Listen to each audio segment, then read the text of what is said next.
नमस्कार दोस्तों, स्वागत है आपका आज की नई क्लास में। मैं डॉक्टर रानी वैद्य। आज हम बात करेंगे संकाय क्या है, व्हाट इज डिसिप्लिन।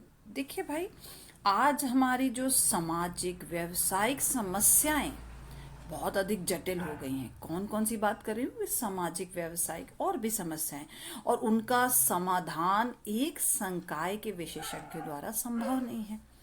इसीलिए हम ये क्या कर रहे हैं, ये जो जटिल समस्याएं हैं उनका समाधान हम कई संकाय के विशेषज्ञ द्वारा हम उसका समाधान ढूंढने का प्रयास कर रहे हैं। देखिए, मैं एक वर्ड यूज कर रही हूँ, संकाय। तो संकाय क्या है? अच्छा, संकाय क्या है तो विषय क्या है? विषय क्या संकाय के अंतर्गत आते हैं? तो समझने का प्रयास करते हैं कि संकाय क्या है, विषय क्या है, और इनके अंतर्गत हम किन चीजों का, किन समस्याओं का समाधान ढूंढ रहे हैं। चलिए समझने का एक प्रयास करते हैं।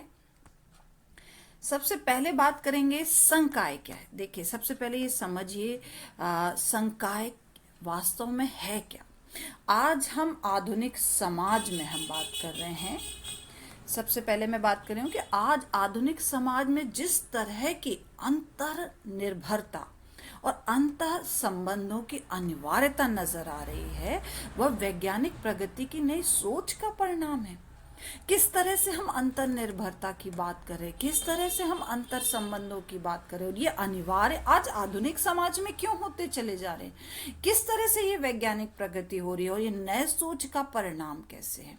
थोड़े से प्रश्न सामने उभर के आ रहे हैं। मैंने आपसे कहा ना कि हमारी जो, हम जिस समाज में रह रहे हैं, हम जो जो व्यवसाय अपना रहे हैं, हमारी जो आर्थिक स्थिति, कई समस्याएं उत्पन्न हो रही हैं, जटिलताएं उत्पन्न हो रही हैं, और ये एक दूसरे से अंतर निर्भर हैं, उनमें अंतर संबंध हैं, और इन संबंधों का स्थापित होना आवश्यक है जिससे कि हम अपनी प्रगति कर पाएं। और वो कैसी प्रगति होगी? वैज्ञानिक प्रगति होगी। इसीलिए मैं इसे कह रही हूँ कि आज जो नॉलेज मिल रहा है, जो हम नॉलेज ले रहे हैं आधुनिक समाज में, वो ज्ञान एकांकी नहीं है, एक नहीं है, बहुआयामी है। नए नए आयाम लिए एक साथ उसे अलग करके प्राप्त नहीं किया जा सकता। नॉलेज को भी कुछ सेपरेट करके कि एक ही नॉलेज नहीं, वो सभी चीजें समाहित किए हुए है। इसीलिए मैं क्या कह रही हूँ, जो नॉलेज है, जो ज्ञान के जो क्षेत्र में संकाय से तात्पर्य, अब मैं उसमें नॉलेज में पहुंच रही हूँ डिसिप्लिन पर। संकाय से तात्पर्य इस ब्रह्मांड यानी यूनिवर्स में मानव जीवन से संबंधित, ध्यान दीजिएगा मैं क्या कह रही हूं, इस मानव जीवन से संबंधित किसी विशेष क्षेत्र में, जो किसी क्षेत्र विशेष में विशिष्ट ज्ञान के समुच्चय से होता है। यहाँ पे नॉलेज कैसा हो रहा है? ज्ञान का एक पिंड हो रहा है, समुच्चय हो रहा है, बहुत सारी चीजें मिल के बन रहा है किसी विशेष क्षेत्र में। संकाय से अब थोड़ी सी बात आप क्लियर हो रही होगी। मैंने आधुनिक युग को जोड़ा, उनकी समस्याओं को जोड़ा, उसी में मैंने नॉलेज, जो समस्याएं हैं वो नॉलेज के द्वारा ही संभव है उनका समाधान। तो मैंने ये भी बताया कि नॉलेज जो है वो एकांकी नहीं है, एक नहीं है, बहुआयामी है। अब उसमें मैं बात कर रही हूँ कि नॉलेज के क्षेत्र में डिसिप्लिन क्या है, संकाय क्या है। इस ब्रह्मांड और मानव जीवन से संबंधित जो है किसी भी क्षेत्र विशेष में विशिष्ट ज्ञान के समुच्चय को कहते हैं। इसे आप परिभाषा समझ लीजिए। इस परिभाषा को और समझने का प्रयास करते हैं कि किसी भी संकाय की अपनी एक रचना होती है। जो भी संकाय बात कर रहे हैं, चाहे जो किसी भी प्रकार का, उसकी अपनी रचना होती है, अपनी अध्ययन विधि होती है, और साथ ही साथ अपनी शोध विधियां होती है। मैंने उसका अपना एक स्वरूप समझाने की कोशिश कर रही हूँ कि उसकी किस तरह से उसका कंस्ट्रक्शन होता है, उसकी रचना होती है, उसकी जो मेथड्स होती हैं, उसकी जो रिसर्च कैसे की जाती है। इसी तरह से अध्ययन यानी डिसिप्लिनरी शब्द का प्रयोग स्टार्टिंग कहाँ से हुई, देखिए समझने का प्रयास कीजिए कि 19वीं शताब्दी में जर्मन विश्वविद्यालय के शैक्षणिक संस्थाओं के द्वारा किया गया।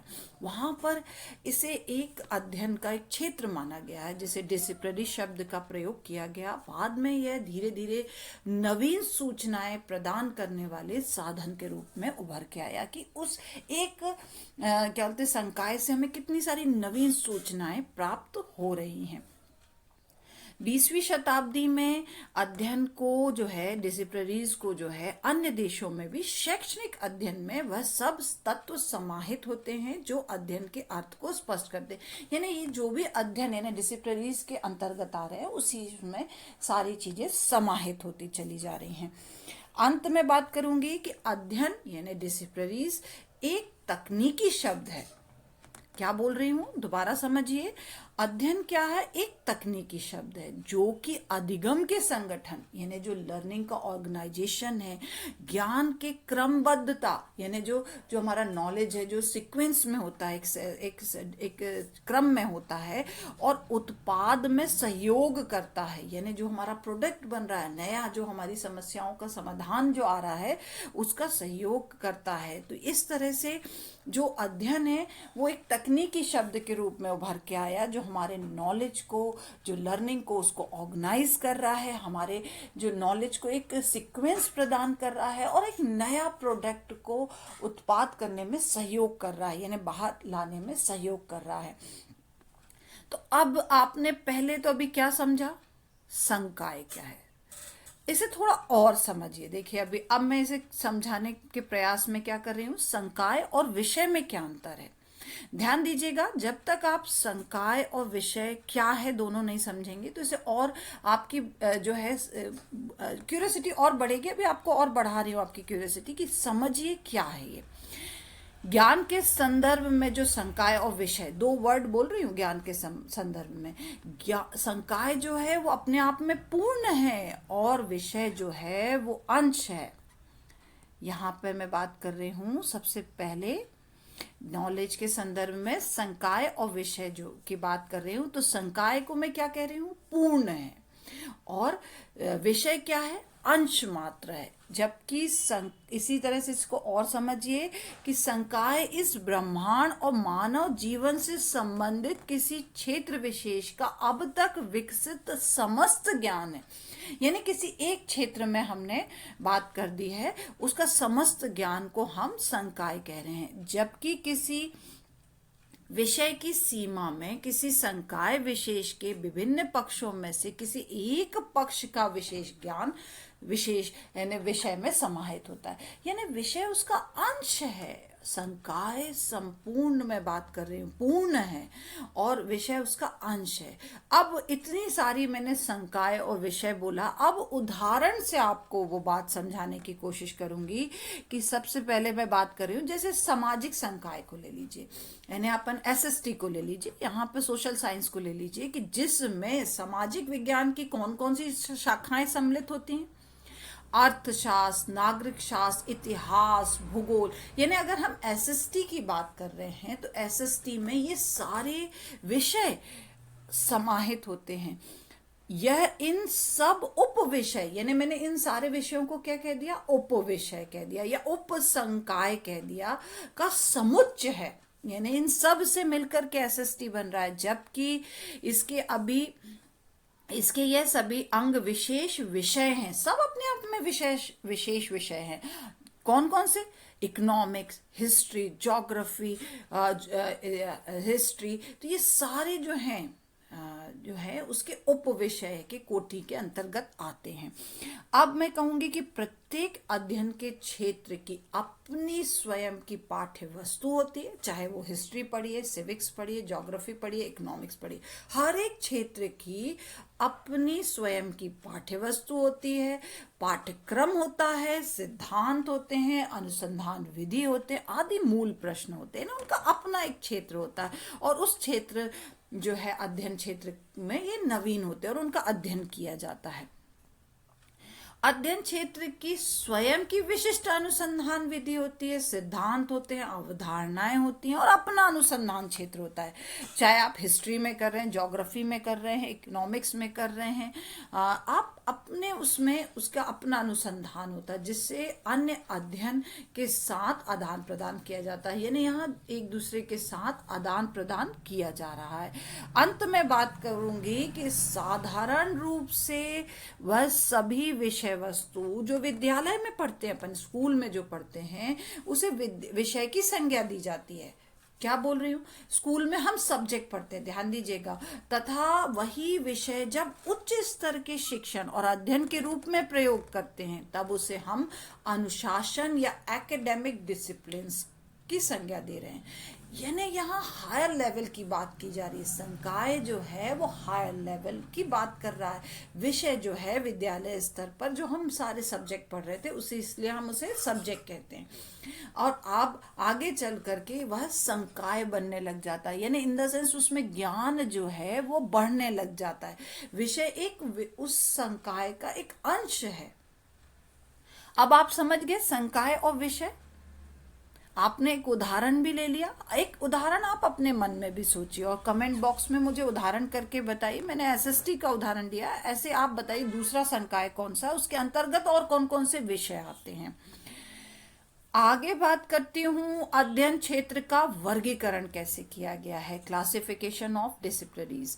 यहाँ देखिए सबसे पहले वर्गीकरण में एक मैंने लिखा है शास्त्रीय अध्ययन, जिसे मैंने कहा डिसिप्लिनरीज। दूसरा मैंने इंटरडिसिप्लिनरीज, अंतर शास्त्रीय अध्ययन। तीसरा बात कर रही हूँ मल्टी डिसिप्लिनरीज, बहुशास्त्रीय अध्ययन। और चौथी बात कर रही हूँ ट्रांस डिसिप्लिनरीज, परिशास्त्रीय अध्ययन। एक एक करके हम समझेंगे इन क्लासिफिकेशंस को, ये कैसे अध्ययन है। सबसे पहले बात करती हूँ शास्त्रीय अध्ययन की, यानी डिसिप्लिनरीज। देखिए एक डायग्राम भी दिया है, एक डायग्राम में एक सर्कल बना है जहां मैंने डिसिप्लिनरीज लिखा हुआ है। यहाँ ये देखिए, सबसे पहले इसमें बात करूंगी शास्त्रीय अध्ययन में एक ही विषय क्षेत्र महत्व, विशेषताओं, प्रकृति, सीमाओं का अध्ययन किया जाता है। अब यहाँ पर एक विषय की बात कर रहे हैं, उसका अपना महत्व, विशेषताएं, प्रकृति, सीमाएं, जो उसकी जो सीमाएं हैं वो सारी चीजों का अध्ययन किया जाता है। उसके अनुसंधान में विशिष्ट लक्ष्य विधियों द्वारा विशिष्ट प्रश्नों के उत्तर ढूंढने का प्रयास कर रहे हैं। अनुसंधान के द्वारा, भाई हर विषय में रिसर्च होती कि नहीं होती, और उसके द्वारा रिसर्च का मतलब क्या है, जो हमारे जो लक्ष्य हैं, जो समस्याएं हैं, उनका निदान ढूंढना, उन प्रश्नों के उत्तर ढूंढना। इस अनुसंधानकर्ता क्या कर रहा है, अनुसंधानकर्ता किसी एक ही अनुशासन पर कार्य करता है, एक ही डिसिप्लिन पे कार्य करता है। अभी मैंने एक डिसिप्लिन आपको समझाया, जैसे अपन एसएसटी एक अपने आप में एक डिसिप्लिन है। आपने सोचा कि नहीं मन में, मैंने एक बोला आपको उदाहरण दीजिए मुझे और कमेंट बॉक्स में लिखिए। फिर मैं आगे बात कर रही हूं कि एक ही व्रत, जैसे एक सर्किल की बात की ना मैंने, यहाँ पे एक ही व्रत अनुशासन के अंतर्गत कई उप अनुशासन हो सकते हैं। यानी इसके अंदर यहाँ में हिस्ट्री, सिविक्स, इकोनॉमिक्स, ज्योग्राफी, यानी काफी सारे मैंने इसी में कर दिए। एक डिसिप्लिन की बात करनी हूँ और एक डिसिप्लिन के अंदर भी मैंने जो उसके सब्जेक्ट्स की बात कर दी। कई उप विषय हो सकते हैं, अनुशासन हो सकते हैं, जिसमें उच्चतर स्तर की विशेषज्ञता प्राप्त की जा सकती है। यानी हम हर एक में हायर एजुकेशन ले सकते हैं। तो अब आपने एक चीज समझी, क्या बात करी मैंने, शास्त्रीय अध्ययन। नेक्स्ट बात करती हूँ अंतर अनुशासन अध्ययन, यानी इंटरडिसिप्लिनरीज क्या होती है। ये देखिए एक डायग्राम आपके सामने है, जिसमें दो, जो अगर मैंने डिसिप्लिनरीज को ले लिया, उसको मर्ज कर दिया, मर्ज करके एक बीच में का हिस्सा जो है वो येलो फॉर्म में आ गया है। ये अंतः अनुशासनात्मक अध्ययन को समझाता है। एक परिभाषा से सबसे पहले से समझने का प्रयास करते हैं। जो परिभाषा जो है वो national academy of science, engineering and medicine 2005 में उनके द्वारा दी गई है कि अनुसार अंतः अनुशासन अध्ययन क्षेत्र अनुशासन की वह माध्यम या तरीका है। क्या कह रहे हैं, एक माध्यम या तरीका है जिसके द्वारा ऐसी समस्याओं का समाधान किया जाता है जो किसी अध्ययन क्षेत्र या अनुसंधान अभ्यास के क्षेत्र से बाहर या परे होती हैं। देखिए एक अध्ययन क्षेत्र से थोड़ी समस्या जो डिफरेंट जा रही है, परे हो रही है, वहां पर इस अनुसंधान में अनुसंधानकर्ता द्वारा सूचनाओं का एकीकरण कर रहा है। जो भी उसको जो प्रॉब्लम है उससे जुड़ी सूचनाएं का एकीकरण कर रहा है, संलग्न कर रहा है।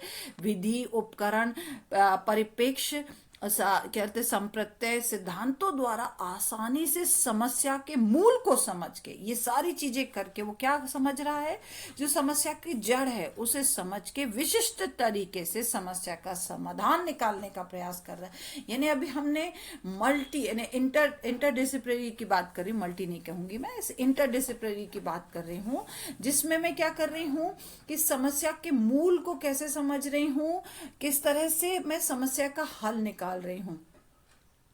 अंतरशास्त्रीय अध्ययन क्षेत्र में जो है अनुसंधान जो है संबंधित शैक्षणिक अध्ययन इस तरह से अनुसंधान क्षेत्र का कार्य करते हैं कि दोनों विषय अपनी सीमाओं को पार कर, यहाँ पे इसलिए मैंने 2 सर्किल बोला ना, 2 सर्किल हैं, तो देखिए 2 सर्किल में यहाँ पे दोनों विषय जो है अपनी सीमाओं को पार कर एक नवीन ज्ञान और सिद्धांत का निर्माण कर रहे हैं। वो येलो वाला मैंने अभी आपसे कहा कि वो जो येलो क्षेत्र बन रहा है वो नवीन ज्ञान और सिद्धांत का निर्माण हो रहा है। इसे अंतरशास्त्रीय जो है शिक्षा अध्ययन क्षेत्र उपागम का उपयोग शोधकर्ता समस्या कथन का अध्ययन करता है, जो अंतर्दृष्टि के आधार पर विभिन्न अध्ययनों को एक दूसरे के लिए सार्थक बनाता है।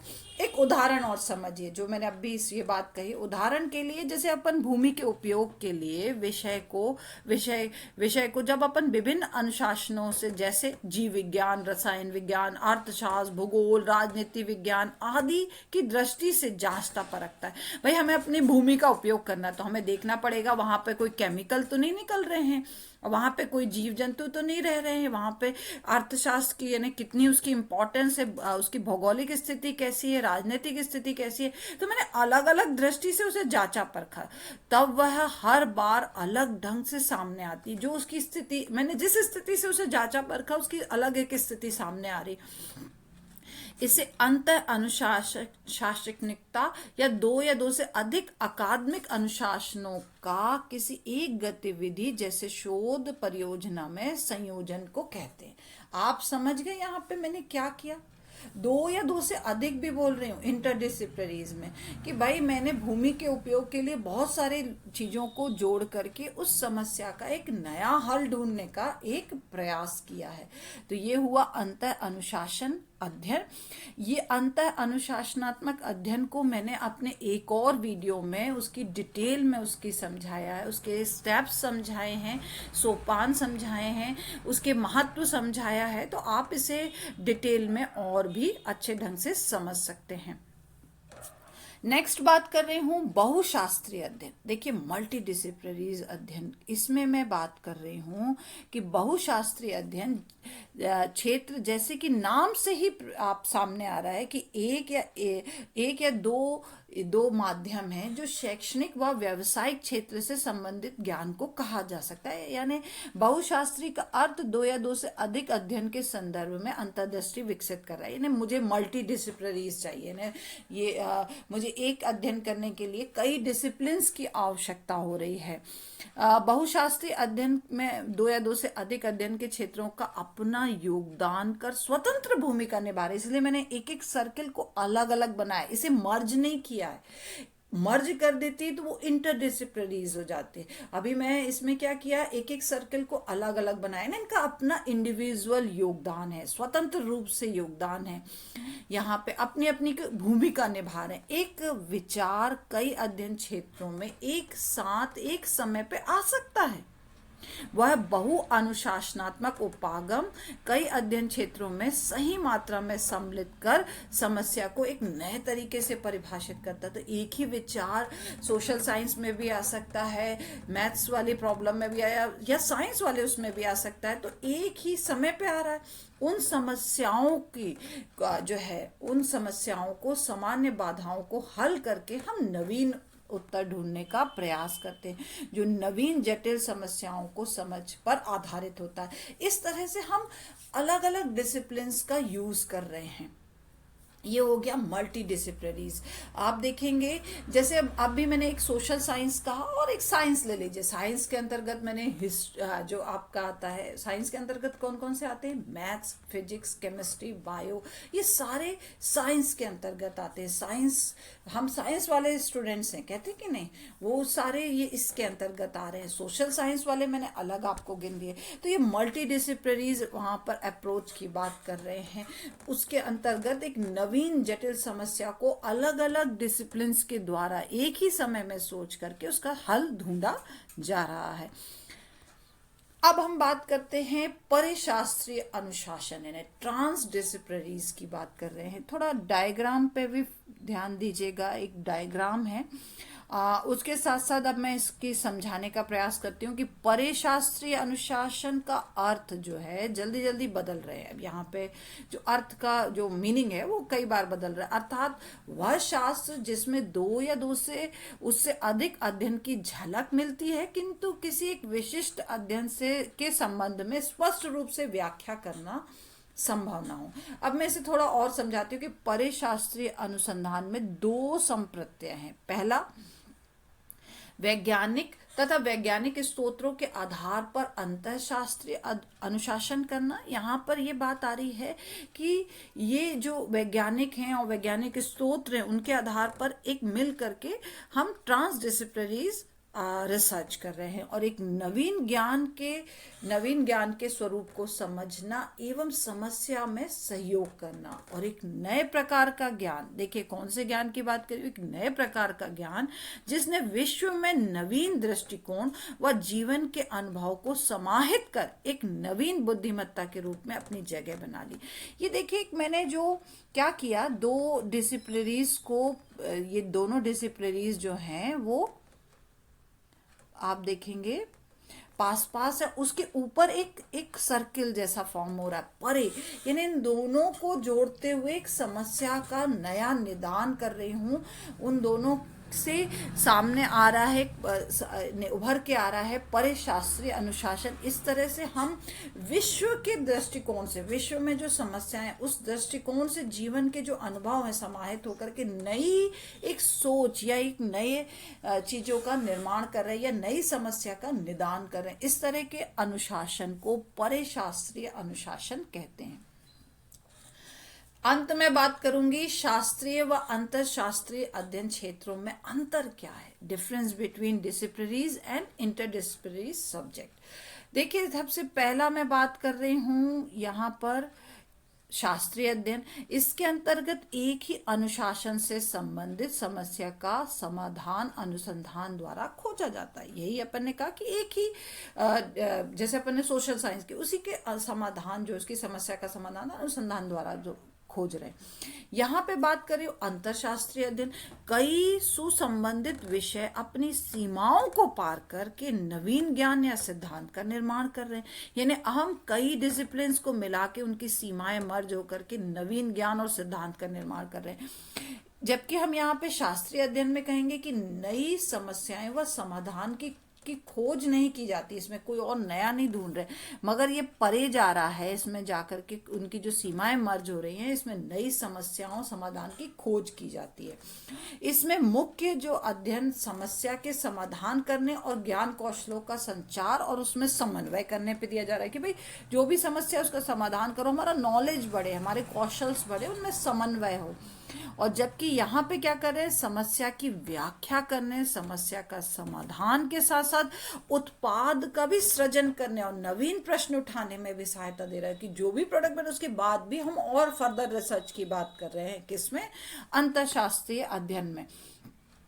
चौथी बात करूंगी कि इसमें विशिष्ट और निश्चित विधियां होती हैं शास्त्रीय अध्ययन में, यहाँ पे उसकी अपनी एक विशिष्ट, जबकि यहाँ अंतरशास्त्रीय अध्ययन में कहूंगी इसमें ये चीजें नहीं होती हैं, इसमें कोई विशिष्ट नहीं होती, जो हमारे उसके उपयोगी होंगे उसके हिसाब से हम उसका उपयोग करेंगे। यानी यहाँ कोई फिक्स नहीं है, निश्चित नहीं है, यहाँ पर अनिश्चित है।